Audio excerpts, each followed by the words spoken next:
چطورین بچه‌ها؟ خیلی خوش اومدین به یه ویدیو دیگه. تصمیم هستم و امروز اومدم با یه داستان، یعنی یه شخصیت خیلی ترسناک که خیلی ترند شده. یعنی در جریان خیلی از یوتیوبرها رفتن و نگاه کردن و چک کردن و اینجور داستانا. فقط قبل اینکه بریم سراغ ویدیو و توضیح بدم اصلا اومدیم ما چیکار کنیم. لایک و سابسکرایب رو فراموش نکن، حتما چنلمو سابسکرایب کن، این ویدیو رو هم لایک کن. اگه میخوای البته بیشتر این ویدیو بزارم حتما تو کامنت ها بنویس، خیلی خوشحال میشم کامنتاتون رو ببینم و بزن بریم سراغ ویدیو. لیتس گو. خب دوستان عزیز، ما جریان امروز اومدیم با رونالد مکدونالد، یه شخصیت دلرکه بچه‌ها که البته داستان خیلی طولانی داره که خواهم توضیح الان میدم براتون و حتی قراره یه ویدیو ما دو بخش داریم بچه‌ها. تو این ویدیو یه بخشش رو من توضیح میدم، یه بخشش رو یه ویدیویی که کلا هیستوری این شخصیت ترسناک، این دلرک ترسناک رو توضیح میده رو حتما اون ویدیو رو هم خواهیم دید و بازی نویس فارسی البته. خب ولی کل ویدیو انگلیسیه چون فارسیشو نتونستم دوبله کنم، دوبلو نیستم چون برای همین اول توضیح بدیم. بزن بریم سراغ بخش توضیح دادنش اول. لیتس گو.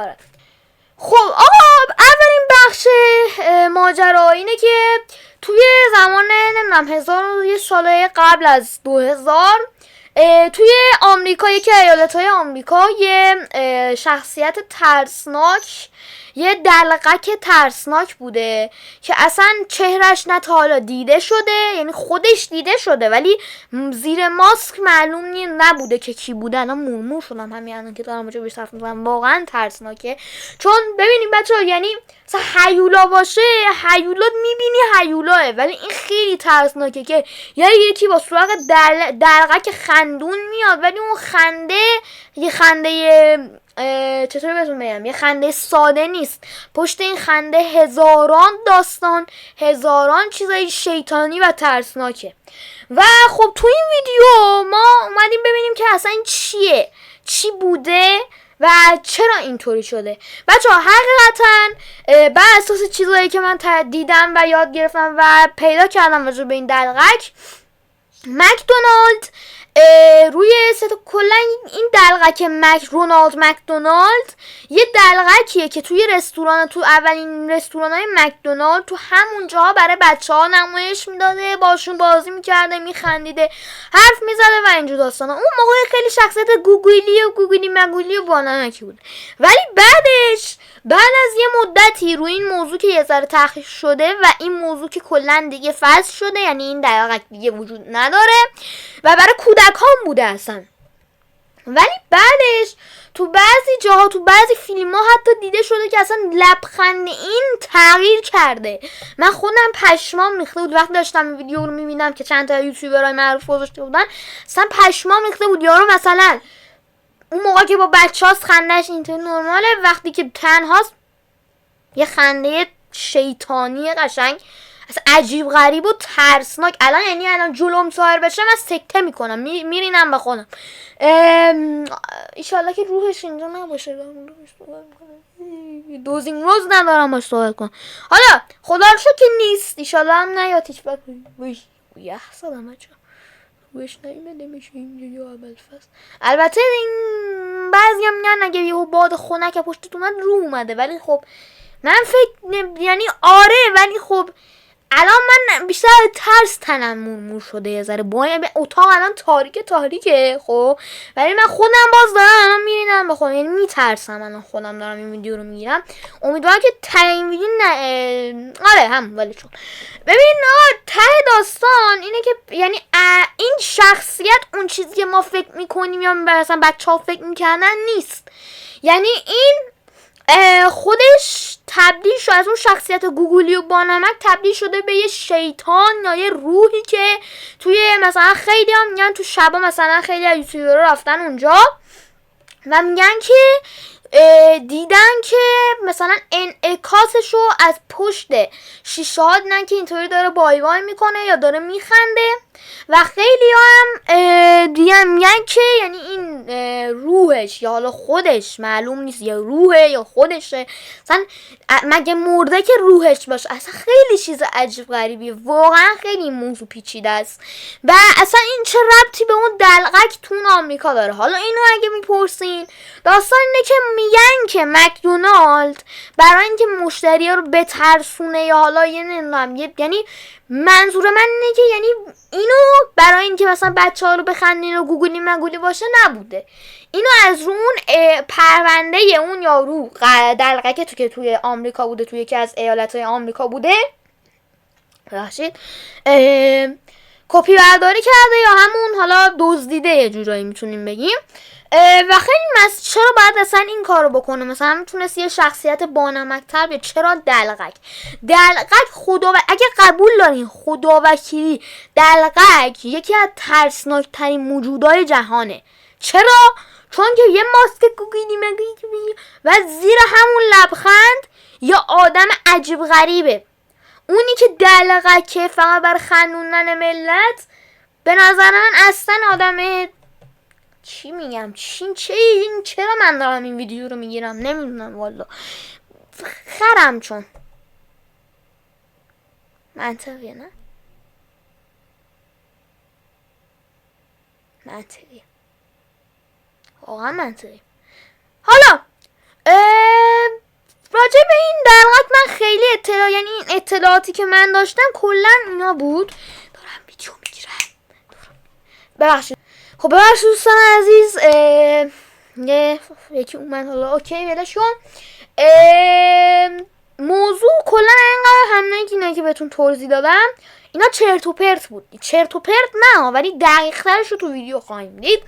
و اینی که هم یه چیزی هم که خیلی این موضوع یعنی این یارو دلرک رو ترسناک کرده اینه که این دلرک میگن که مثلا شبا توی رستوران‌های مکدونالد میره و مثلا صدای خنده هاش میاد، صدای غذا خوردن، میگن روحش تغذیه میکنه از اونجا فلان و بسان و خیلی شخصیت عجیب و ترسناکیه.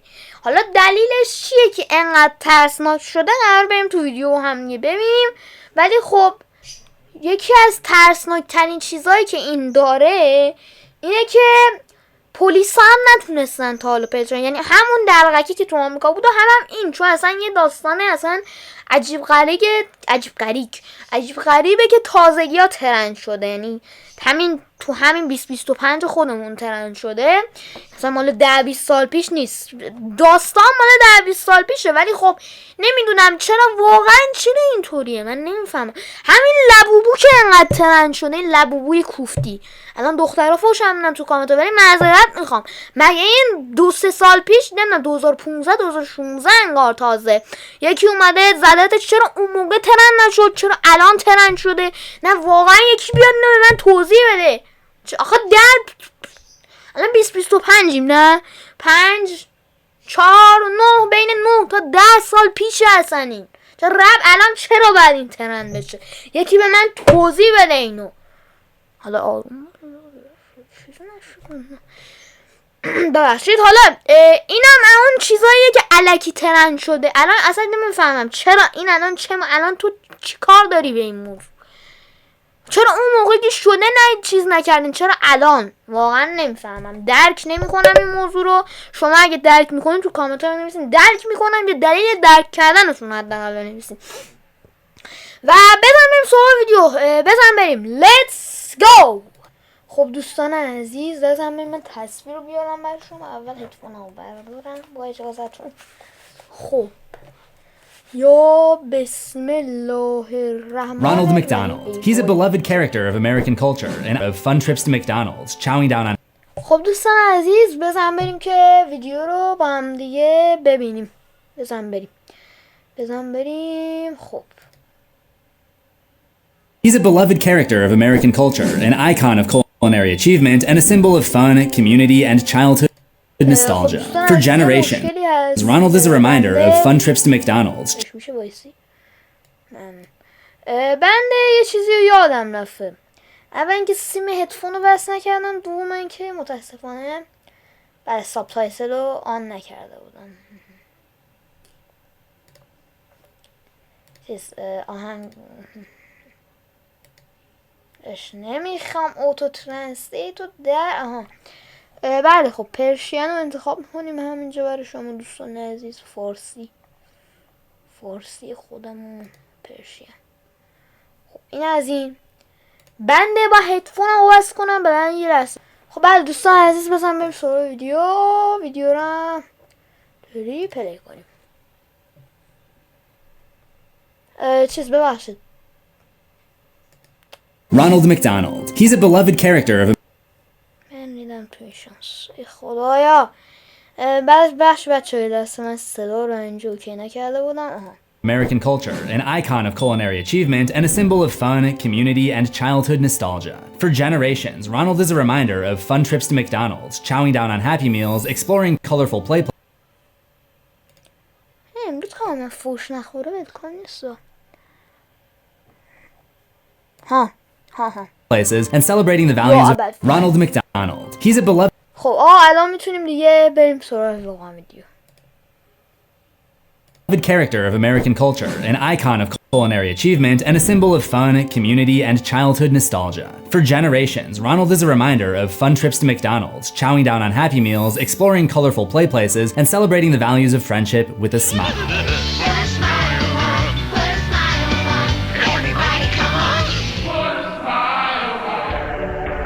Or is he? Why is it that this supposed bastion of fun and happiness, according to the McDonald's Corporation, is perceived as creepy and unsettling by the general public? What other supposedly kid-friendly fast food mascot finds himself tied over and over to nightmarish urban legends, disgusting controversies, and bizarre impersonations? Why is it that if you simply Google Ronald McDonald, half the results look like this, and this, and this? Why is the official company image of this character so vastly different from the discourse surrounding him? Ronald McDonald statue looked down at this guy and said, "I'm fired too." Ronald McDonald lurks in the ball pits waiting to grab onto your leg. Dude, like that is so creepy, dude.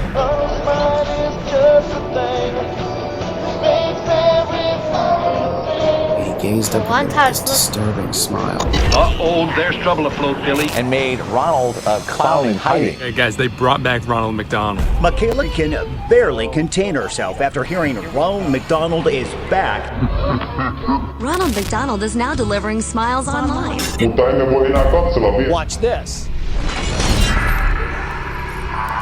This is not fit for human consumption. Family sued McDonald. McDonald's is the target of a major lawsuit. McDonald's is being sued for almost $1 billion.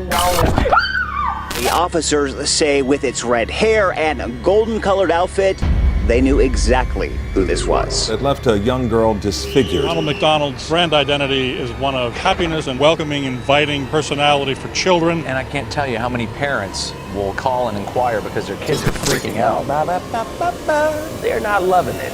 We are slaves, we have new God instead of the old God, and we pray for McDonald's.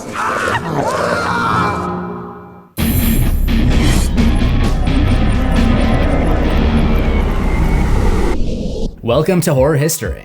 Good morning, class. Good morning, Ronald. Earlier this year, I made a horror history episode on Grimace, the frightening, shake-obsessed purple blob of nightmare fuel who came back in 2023 to terrorize a new generation. In making that video, I ended up rediscovering a lot of disturbing information about the ringleader himself, Ronald McDonald. Ronald was first introduced as a new McDonald's mascot in 1963, taking over duties from the original mascot, Speedy, a perpetually winking or maybe Cyclops chef with a burger for a head and a penchant for productivity, named after the Speedy service system that co-founders Maurice and Richard McDonald used for their original restaurant. But according to Mashed.com, Speedy was dropped due to market research showing that the golden arches themselves were a more iconic marketing symbol. So when it came time to produce TV commercials in the 1960s, a new mascot was developed. The original Ronald was a spiritual successor to Bozo the Clown, with a red and yellow striped jumpsuit, a shake cup for a nose, a cardboard tray as a hat, and a crazed look in his eye, giving him more of an appearance of an unhinged hobo than a circus performer. Ronald's appearance would change over the years, with the intention of appealing more to children. And while it is normal for any corporate mascot to be created with the intention of advertising to the youth, Ronald's targeting of prepubescence gets much darker than any of the competition. Except for maybe Jared from Subway. That guy was kind of f***ed. Surprisingly, if we look closely at the official McDonald's messaging, we can see proof of occult activities being performed by Ronald right out in open air. But to understand how a children's character became so synonymous with horror, we've got to take it all the way back to his birth.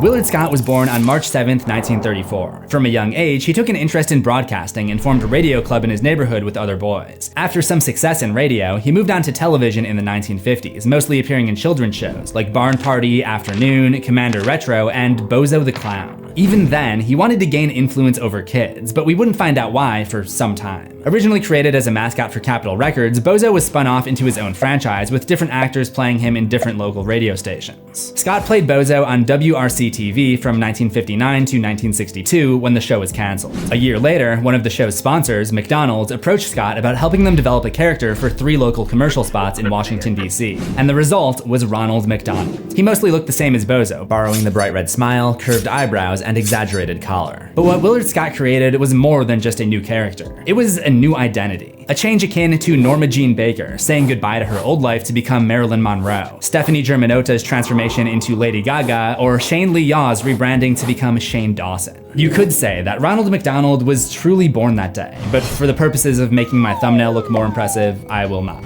Also, there's this one commercial where Ronald reminisces about his childhood and losing his first tooth, where he was still a clown, but I think it's safe to say that this is a fictionalized version of the events. But don't tell that to the McDonald's Corporation, who still insists that Ronald McDonald is a real person, making no mention of any actors. Introducing the world's newest, silliest, and hamburger-eatingest clown, Ronald McDonald. Now, where is that clown? Oh, Ronald! Hey, Ronald! Here I am, kid. Yep, the world's first introduction to Ronald would be in a dark room, crouched over an analog TV, addressing a group of children, in secret. Knowing that, it's kind of shocking that nobody figured out this guy would become a thing of nightmares. He was so in touch with his scary side that in just his second commercial, he ended up inspiring one of the greatest horror icons of all time, Pennywise from Stephen King's It. Well, hi! Isn't that McDonald's hamburger delicious? Mom told me never to talk to strangers. Hi, Georgie. Don't you want a balloon? I'm not supposed to take stuff to the strangers. My dad said so. Well, your mother's right as always, but I'm Ronald McDonald. Give me a McDonald's shake. Very wise of your dad, Georgie. Very wise indeed. I, Georgie, am Pennywise, the dancing clown. You are Georgie. So now we know each other. But these seemingly predatory lines are not the only similarity that Ronald shares with Pennywise, and these initial commercials all contain a clue to understanding his true motivation. If Ronald is doing his job correctly, then I'm sure this video has you craving some mouth-watering fast food. Well, stop. Don't do that, because I have a way better option for you. Because today's video is sponsored by Factor. Factor delivers fresh, never frozen, dietitian-approved meals right to your door. No more grocery trips or cooking, just heat and eat delicious, nutritious meals. There was something about the combination of hamburgers and Bozo that was irresistible to kids.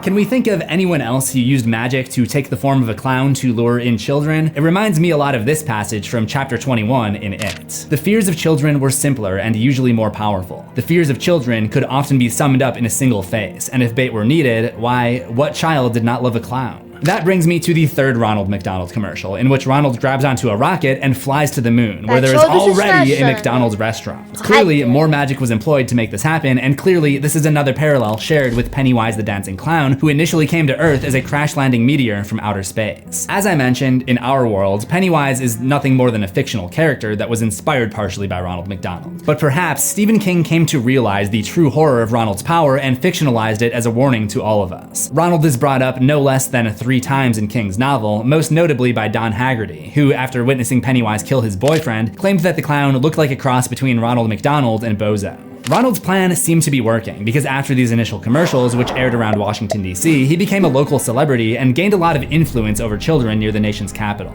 This led to him being introduced nationally in 1966. Before appearing on the national stage, Ronald got his first of many makeovers, dropping the drink cup nose and tray hat and adopting a more traditional clown costume. Is it coincidence that this look would seemingly go on to inspire serial killer John Wayne Gacy, or was that simply the standard clown look at the time? I'll let you decide. In what some sources have documented as the first national commercial, Ronald helps paint a McDonald's sign, sticks around for lunch, then takes off in his flying hamburger mobile. Obviously another demonstration of his occult power. Another commercial once again shows him using magic to conjure McDonald's menu items to fuel his flying burger mobile. I love how this early commercial really takes the time to demonstrate how Ronald can easily become a source of fear when his vehicle backfires. Just listen to their screams. Like I'm having trouble getting started. Over the next couple of years, he gained a lot of recognition, starring in commercials during the Macy's Thanksgiving Day Parade and NFL Championship game. But most of the ads played on children's programming. Why was there such a great focus on targeting kids? In one particularly creepy commercial from the 1960s, he possibly reveals the true motivation when he's unloading food from a carryout bag and discovers a child inside. Hey, you sure can get a lot in these bags. It's never made clear if Ronald was planning on eating that child, but photos from the time do demonstrate a chilling contrast between a very elated-looking Ronald and a very uncomfortable-looking child.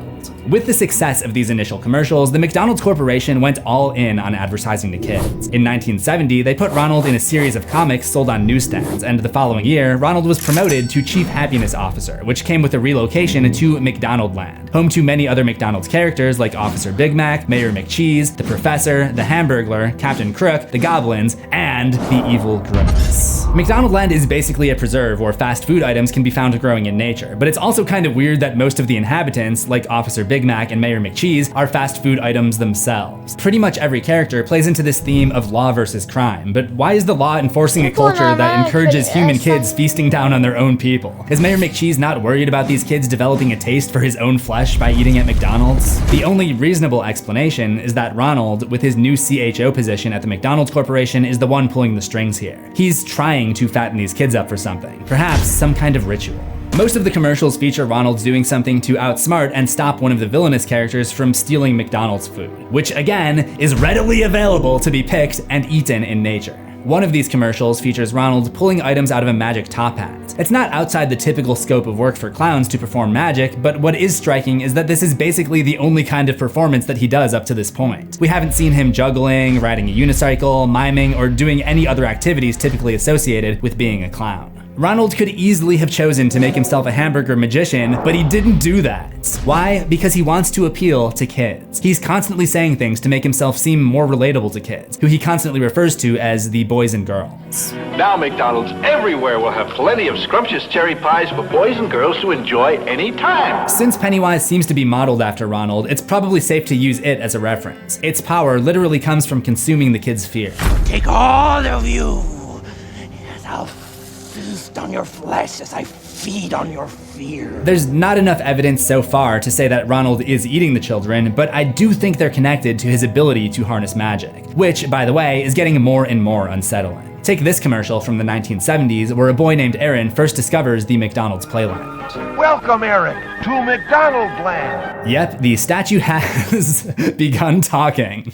Oh my god, why the close-ups? What is happening? Of course it's me, and all your other friends too. Come on in and look around. Why does that sound so threatening? I just want you to remember that in the 70s, the statue talks in an official McDonald's production, just in case, oh, I don't know, the company tries to deny something like this happening later on. This was actually a short film directed at prospective McDonald's franchisees to educate them on the newest option to increase business at their stores, the installation of a McDonald's playland. Ronald and the other characters had become so popular that their likenesses were being used in playground equipment at McDonald's restaurants. However, as we have seen with many popular characters over the years, with clout often comes controversy, and Ronald McDonald was about to be taken to court.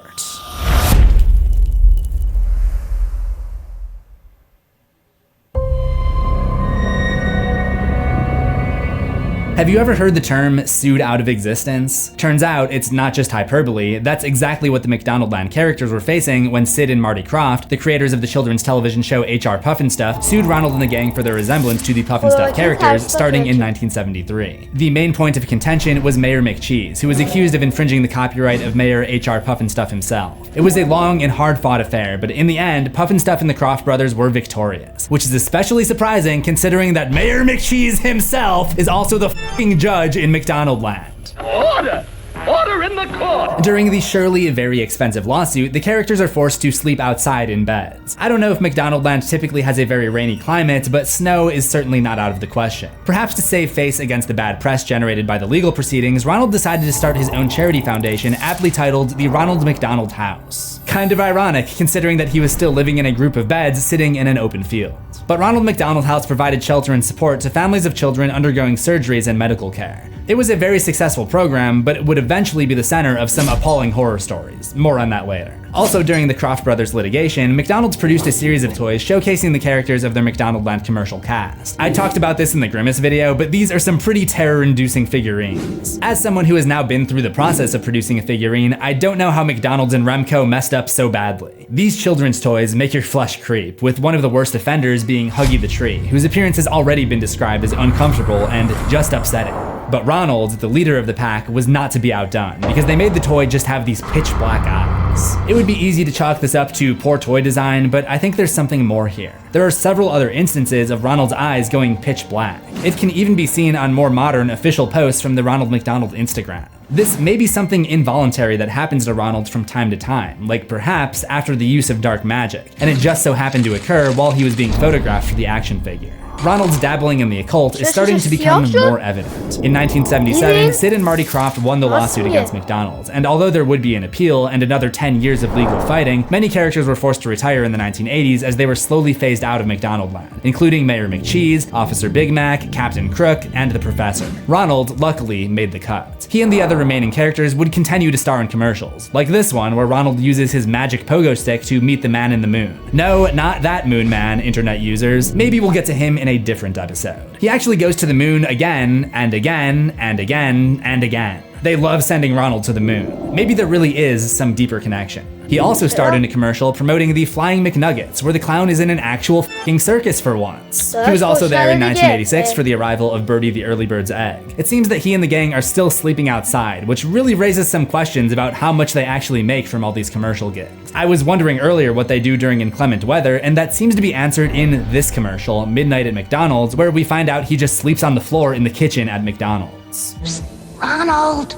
Hey, we gotta get ready for the kids tomorrow. Imagine being a fry cook who works at McDonald's and you forget something and have to go back at night. You fumble around in the dark and that's when you hear snoring coming from right below you. You slowly look down to find a man in full clown attire passed out on the floor. Sounds about as relaxing as being the night security at Freddy Fazbear's Pizza. The main difference with Ronald's appearances in the 80s is that many of them take place in our world rather than McDonaldland. He teaches a class of burgers, stars in musical numbers, dances with trash cans, travels through time, feeds a robot McDonald's food for some reason, feeds an alien McDonald's food, produces a play, produces a movie, becomes a private investigator, becomes a competitive cyclist, becomes a newspaper publisher, joins a folk band, joins a rock band, joins a hip-hop group, joins the military, plays piano, takes a sleigh ride, shows off his ice skating skills, plays some baseball, plays some basketball, lifts some weights, competes in several Olympic sports, climbs a mountain, goes on a treasure hunt, goes to the library, goes to Transylvania, goes on a submarine voyage, goes to Fairy Tale Land, goes to the Mushroom Kingdom, creates a portal to a winter realm, and puts the chicken McNuggets to bed, which is kind of terrifying from their perspective. And through everything, eats a really concerning amount of McDonald's food while somehow putting on no visible weight. Another difference is that Grimace and the Hamburglar are now friends with Ronald rather than enemies. They take part in the kids' product mania of the 1980s, with Ronald and Grimace appearing in a children's book and even an animated short film that played at birthday parties inside McDonald's restaurants. One of Ronald's greatest rivals, Charles Entertainment Cheese, was going through a rough patch at the time. One of many rough patches actually, so the clown decided to kick him while he's down and steal one of his main sources of income, birthday parties. There's food, fun and games for the kids, and even a special McDonald's birthday cake. A McDonald's birthday party gives him something to remember all year long. Yes, because being surrounded by a huddle of friends wearing Grimace hats is exactly how I want to spend my birthday. Anyway, the short film that played for birthdays features Ronald and friends in a series of adventures across space and time in a vehicle called the Adventure Machine, which looks an awful lot like H.G. Wells' Time Machine. You would think they'd be more careful about potential intellectual property theft after literally just getting sued, but nothing would come out of this. But since this movie is animated, there's this part where Ronald's head is in the foreground, and at first I thought Grimace had just opened his mouth ridiculously wide open. This short came out in 1987, but Ronald's biggest claim to Hollywood fame was yet to come the following year when he would appear in a major motion picture.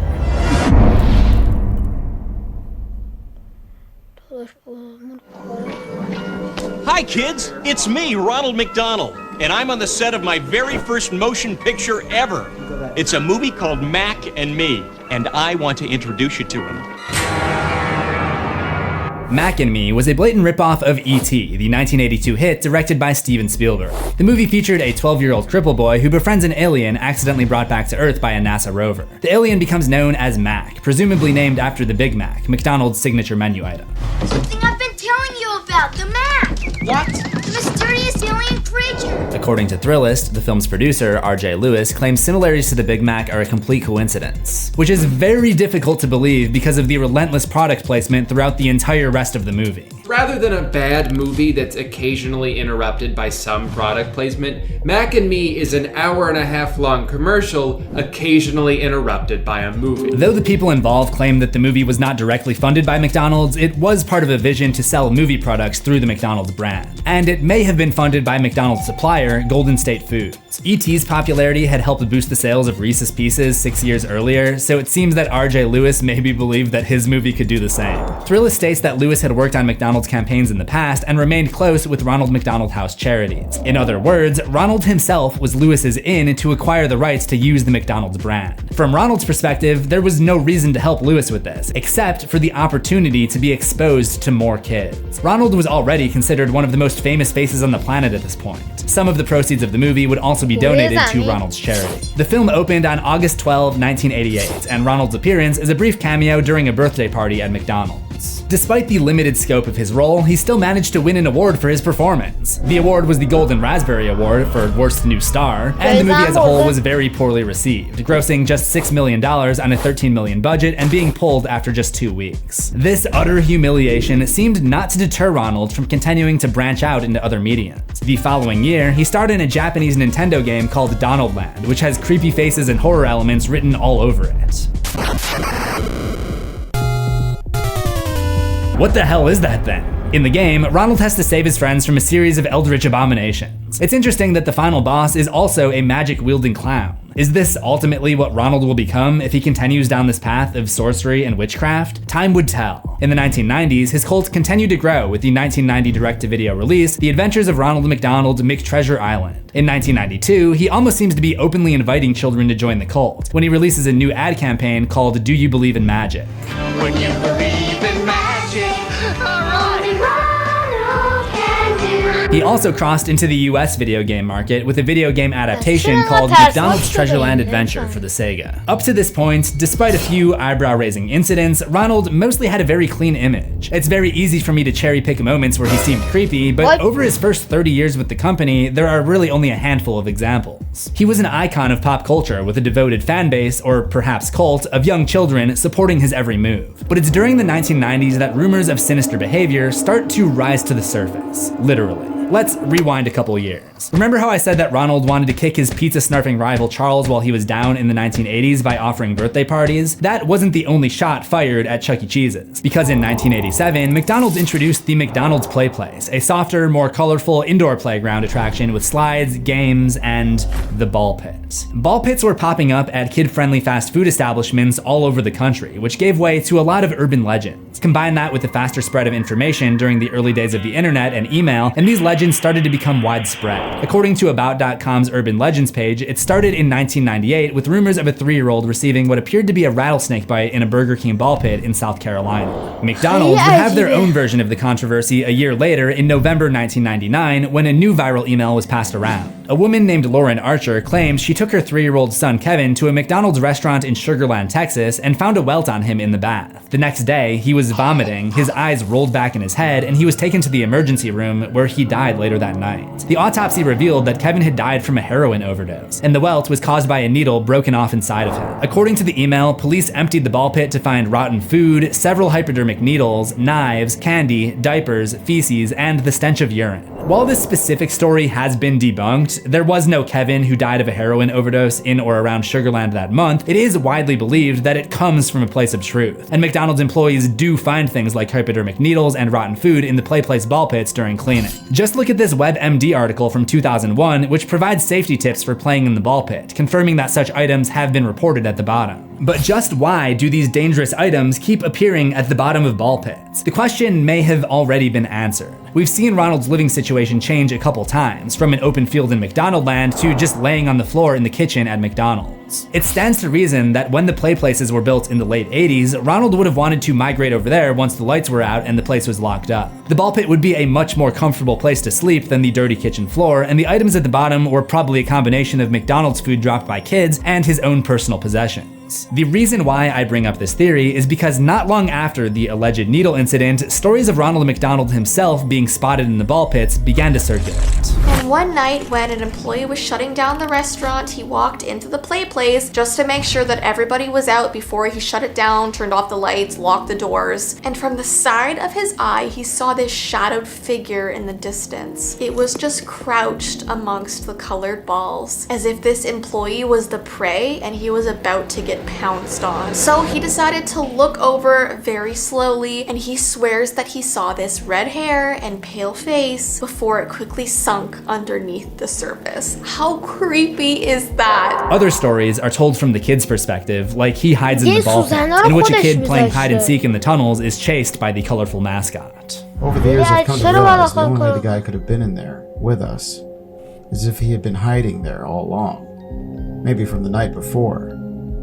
Just beneath the balls in the ball pit, waiting for his opportunity to strike. At the end of the day, urban legends are just that, legends, stories that are passed around but are unauthenticated. But I do find it kind of suspicious that as soon as these stories of Ronald living in the ball pit started to gain traction, the McDonald's Corporation was ready with a distraction. In 1998, they began distributing VHS tapes and Happy Meals, containing a new miniseries called The Wacky Adventures of Ronald McDonald. The series would run for 6 episodes. In each of the early episodes, Ronald gets a call about some kind of adventure, then springs into action by jumping into the...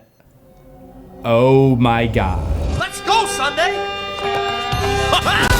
Many of Ronald's adventures almost sound like horror stories. Episode 1 sees Ronald and friends going camping, but sheltering in a haunted house when it rains. Episode 2 details a voyage to Grimace Island, a terrifying concept in itself. Episode 3 deals with the Hamburglar being abducted by aliens and Ronald taking everyone in his spaceship to go rescue him, because Ronald will use literally any excuse to go to space. In episode 4, they're all trapped in an abandoned amusement park and experimented on by an evil professor. Episode 5 is another time travel episode. They visit the Jurassic period, medieval times, the Wild West, and even the 1970s, where they run into Mayor McCheese, which actually makes a lot of sense. This would be shortly before the Kroft brothers lawsuit. Finally, in episode 6, they meet a mad scientist who creates a monster to terrorize a town in Scotland. Hey, if you thought McDonald Land Lock was fun, watch for an even wackier adventure coming soon. That would never happen. The show ran from 1998 to 2003, at which point Ronald and the gang were canceled by the McDonald's Corporation. Although he didn't know it yet, this would be the beginning of the end for this calorie-promoting circus clown.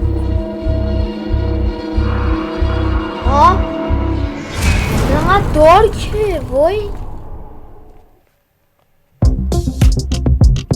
تنم داره مومون میشه بچه ها نمیدونم Jaslyn Bradley loved her McDonald's supersized. A McMuffin in the morning and the Big Mac meal with an apple pie in the evening was standard operating procedure. Ashley Pellman was more of a Happy Meal girl. She liked the prizes. That's what readers saw on page 1 of the New York Times on November 21st, 2002. The two teens were suing McDonald's for making them obese, claiming they did not provide necessary information about the health risks, and their lawyer, Samuel Hirsch, said that the fast food giant's billion-dollar advertising campaign encouraged children to make unhealthy choices, offering that young individuals are are not in a position to make a choice after the onslaught of advertising and promotions. Once again, Ronald found himself in the crosshairs of a judicial joust, but unlike the Puff and Stuff scuffle, this time he found himself at the center of it, as the one directly responsible for advertising the food to children. According to the New York Times article, McDonald's denied making the children the target of its advertising. I have no idea how they got away with that. We literally have dozens of clips of Ronald directly addressing the kids, or the boys and girls, many of which I've shown in this video, but I'm not a lawyer, and I imagine after the last suit, Ronald got himself some good ones, and ultimately, this case was thrown out. But the legal victory was not a moral one, because this was really bad press for the company, and primarily for Ronald. And it was about to get a whole lot worse. I mean, what would happen if I ate nothing but McDonald's for 30 days straight?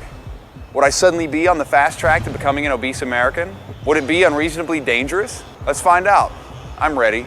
Supersize me. This is Morgan Spurlock, a documentary filmmaker from West Virginia who saw Jaslyn and Ashley's lawsuit and wondered how dangerous a McDonald's diet really was. On day 2, he was throwing up in the parking lot. At the end of the 3rd week, he experienced heart palpitations, and at the end of the experiment, he'd gained 25 pounds, lost his energy, lost his libido, and became depressed. This documentary was a huge deal when it was released on May 7th, 2004. It was honored at Sundance, nominated for an Oscar, and grossed $12 million, twice as much as Mac and Me. It made the term supersize me a bigger cultural phenomenon than ever, and not in a positive way. And the part with the law professor who was leading the legal attack against the fast food industry really struck a chord with people. McDonald's is one of the biggest, but more importantly, it lures in young children. A second cut of the film was edited for use in schools. I remember watching it in school myself, and to this day, I can't remember eating a non-breakfast meal at Mickey D's. That does not include drinks, as you may know.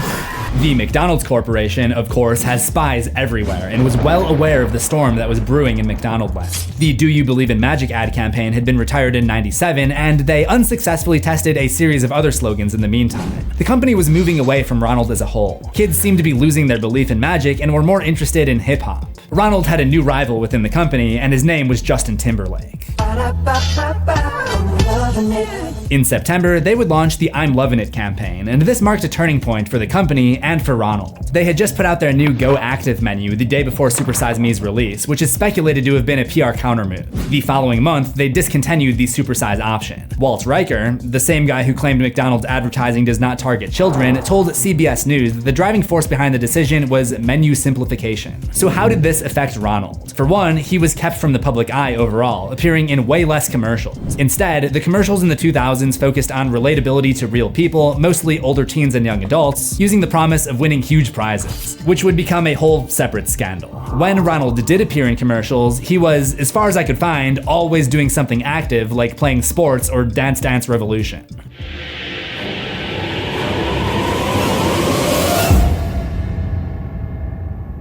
Ronald began to showcase incredible athletic abilities that we had never seen before. McDonald's invested an estimated $65 million to become the official restaurant of the 2004 Olympic Games in Athens, Greece, which resulted in a series of ads where Ronald competes in Olympic figure skating, skiing, hammer throw, synchronized swim, and diving. He also did a Japanese ad where he appeared in the 2006 World Baseball Classic.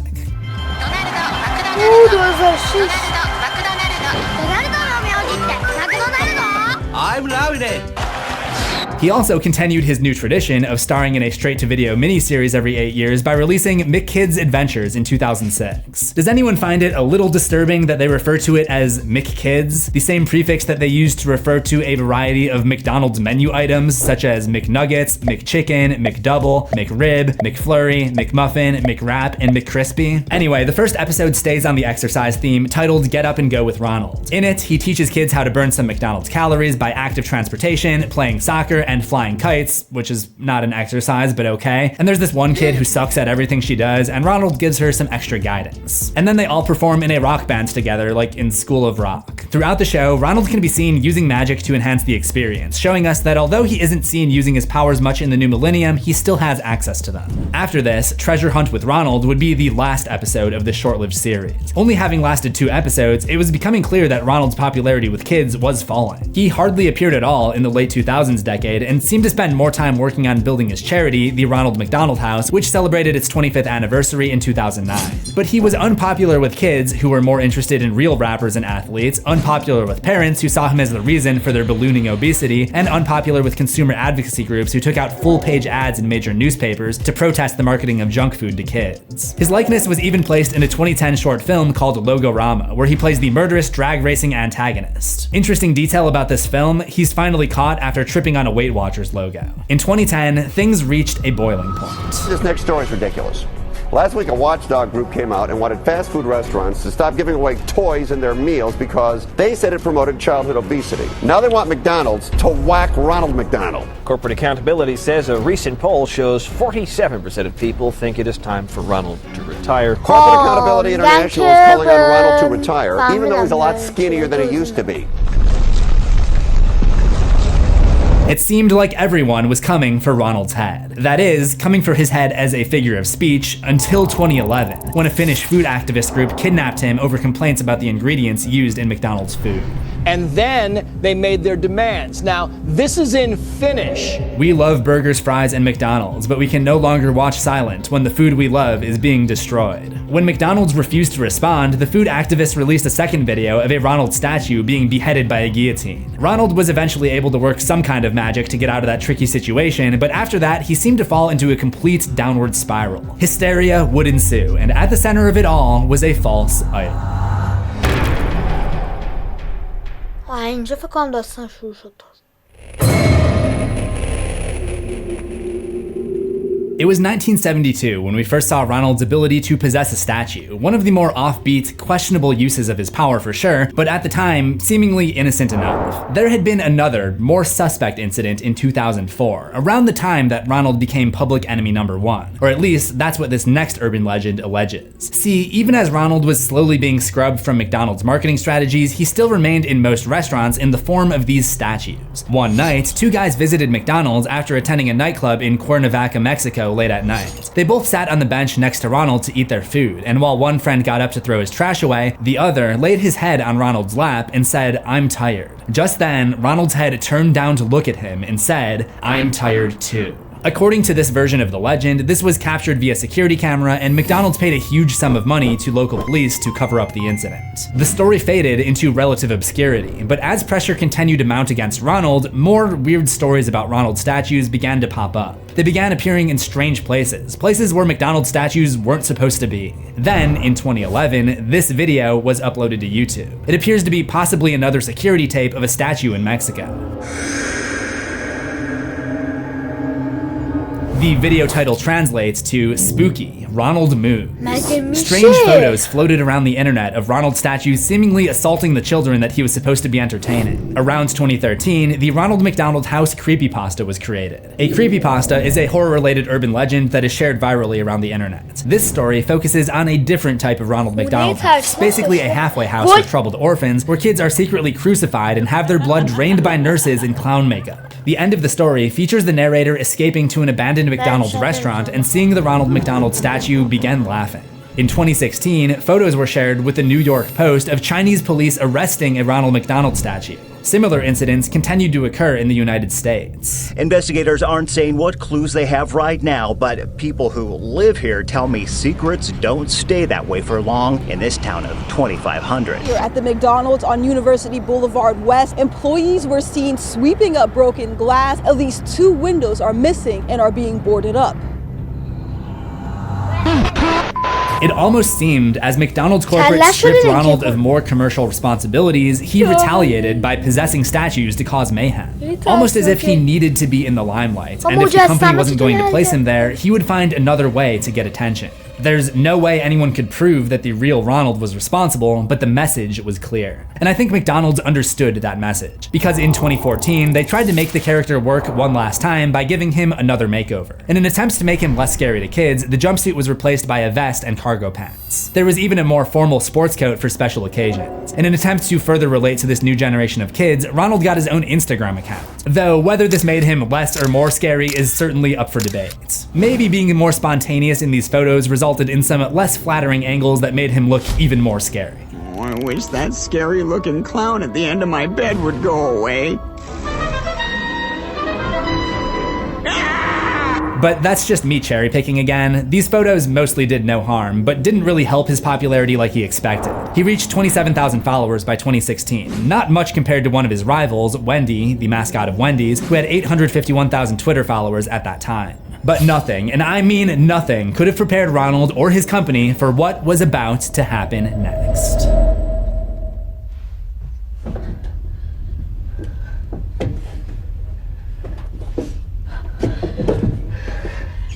There you are. Let go of him! Run, run! What? That's a clip from the movie Clown, which after a few delays came out in the United States on June 17th, 2016. This movie mostly didn't find an audience outside of the horror movie fandom, but it may have played a part in setting up one of the strangest and, in my opinion, best hysterias to sweep North America that fall. Come on, Marcy. Come on, Marcy. Wesley, where are you going? You're getting. Oh my god! Oh my god! You're No, this is not fucking happening. Dude, what the? Not fucking real! He's running after us! Hit it! Hit that! Clown sightings are happening across the country, and it's no laughing matter. This is an absolute nightmare. Oh my god, I just want to fish, dude. Clown sightings, the trend that's terrifying people across North America with sightings in وای مادر من وای خدایا چقدر ترسناکی وای حاجی ریدم به خودم شما هم دیدین یارو وای دارم یخ میزنم خدایا خود وای وای وای وای وای وای وای خدایا این سم و تموم کن. more than half of the United States, as well as Canada and Mexico. Group of clowns that are trying to lure kids into the woods. No one really knows why it's happening. One theory is the remake of It, based on Stephen King's book. Now they're threatening school districts. Dude, what the? Hey, what are you doing?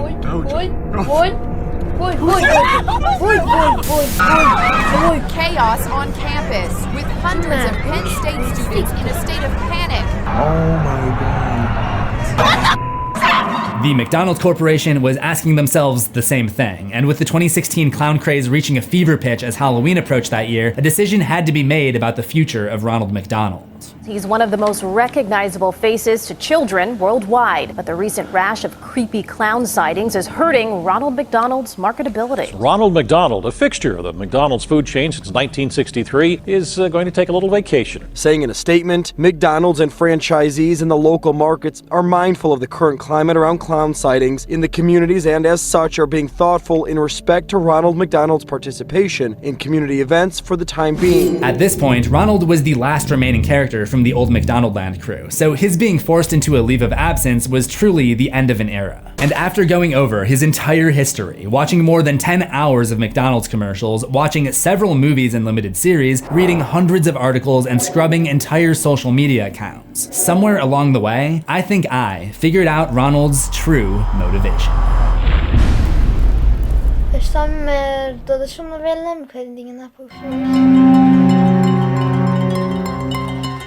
What is Ronald's true goal in all of this? What is the true source of his power? There are basically two constants throughout his story: kids and magic. Throughout crafting this episode, I became convinced that they are linked. Ronald's time around kids definitely coincides with his occult activity. So I started to ask myself, what is it about kids that gives Ronald his power? At times, it appears that he may be eating them, but there's no proof, and frankly, no trail of missing kids. At some point, I considered the idea that he's trying to fatten them up, but that got debunked in the 2000s, when his exercise DVD still featured him using plenty of magic. The only time we really saw his magic power start to dwindle was the decade after, when he struggled to stay in touch with the youth and floundered his way through curating a failing social media account. That's when I realized his power doesn't come from kids at all. It comes from influence. Think back to that passage about Pennywise from It. If bait were needed, why, what child did not love a clown? Pennywise took the form of a clown to lure in kids and feed on their fear, but Willard Scott turned himself into a clown because kids are the easiest people to influence. His first move was to make the kids trust him, so he gained influence. In the 80s, he convinced the kids to think he was cool by trying every activity under the sun to make himself look cool, and he gained influence. He gained so much influence that he had them eating processed food sanitized in pink slime and climbing to epidemic levels of obesity. And when people took notice of what he was up to, he actually got those little lard balls to exercise. Look at the data from the Center for Disease Control. Childhood obesity grew every year from Ronald's introduction to 2003, right when he shifted his messaging to be all about health and clean eating. Then, the numbers dipped for the first time and continued to trend downward until Ronald was sidelined in the early 10s. There were obviously other factors as well, but his 21st century exercise tirade actually fucking worked, which means he had influence. And when he was told he had to step back from the commercials, he found a new way to influence those kids, which happens to be my favorite way to influence. Influence by fear. Moving statues, stories of crucified kids, and ball pit mayhem. It's no wonder kids started seeing him as an icon of horror.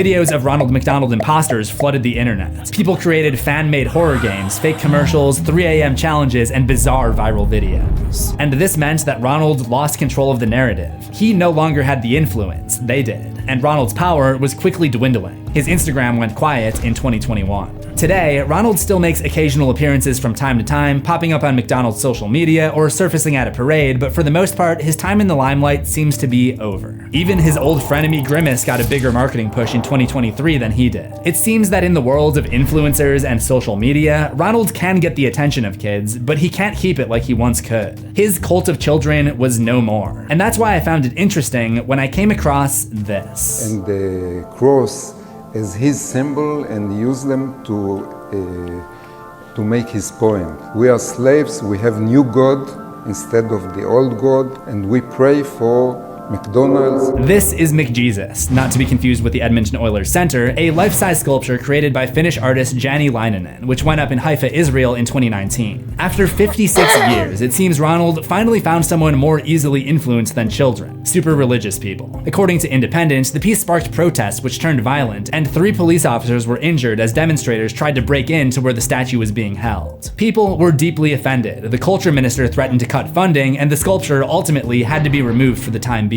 But this was probably still a win for Ronald, because the chaos that he created was still influence. The statue hasn't emerged again since then, but don't be surprised if it somehow disappears from wherever it's being stored or turns its head and speaks to the night watchman. The only question is how far McDonald's will go to cover it up. Like Pennywise, Ronald is dormant again, for now. If you like this video, you'll definitely want to check out my horror history episode on Grimace. داداش خفه شو برو گم شو مرتی که بزن بریم ویدیو رو تمام کنیم آقا. Let's go. بچه من امشب نمیتونم بخوابم. ممنونم واقعا. چرا شب این ویدیو رو گرفتی شام خیر؟ حالا مهم نی، خیلی ممنون که ویدیو رو تماشا کردین. خیلی دوستتون دارم. عشق منین. اینم از داستان ترسناکه داداشمون، نمیخوام اسمشو نیار، همین دلرک مکدونالد دیگه، رونالد مکدونالد اسمشو بردم. باز حالا اصلا دلم نمیخواد اسمشو بیارم، من ازش ترسیدم والا. خیلی ممنون که ویدیو تماشا کردین. خیلی دوستتون دارم. عشق منین. اینو فعلا میذارم اینجا. خیلی ممنون که ویدیو تماشا کردین. خیلی دوستتون دارم. عشق منین. لایک و سابسکرایب فراموش نشه. حتما این ویدیو رو لایک کنین. این چنل ما رو حتما سابسکرایب کنین. بچه‌ها واسه این ویدیو واقعا پدرم در اومد. 1 ساعته دارم ویدیو. خب دوستان عزیز، خیلی ممنون که ویدیو رو تماشا کردین. خیلی دوستتون دارم. عشق منین. لایک و سابسکرایب فراموش نشه. حتما این ویدیو رو لایک کنین. چنلمون رو سابسکرایب کنین. بچه‌ها خیلی زحمت کشیدم. حدود 1 ساعت الان که دارم ویدیو میگیرم. برای همین یه حمایت ریزم برای من خیلی ارزش داره. خیلی دوستتون دارم. عشق منین. بچه‌ها البته یه دوستونم حتما تو کامنت ها بنویسین که کاراکتر بعدی که دوست داریم بریم داستان ترسناکه رو در بیاریم و حتما تو کامنت ها نویسین. حتما هر کاراکتری باشه میام پیدا میکنم و براتون ویدیوشو میارم میذارم توی چنلمون. خیلی دوستتون دارم. عشق منین. بچه‌ها راستی اگه ویدیوی فول پک این ویدیو رو میخواین بدون اینی که من باشم تو کامنت ها بنویسین، حتما میذارم تو چنلمون، چرا که نه، مشکلی نیست. خیلی دوستتون دارم. عشق منین. تا یک ویدیو دیگه بدرود.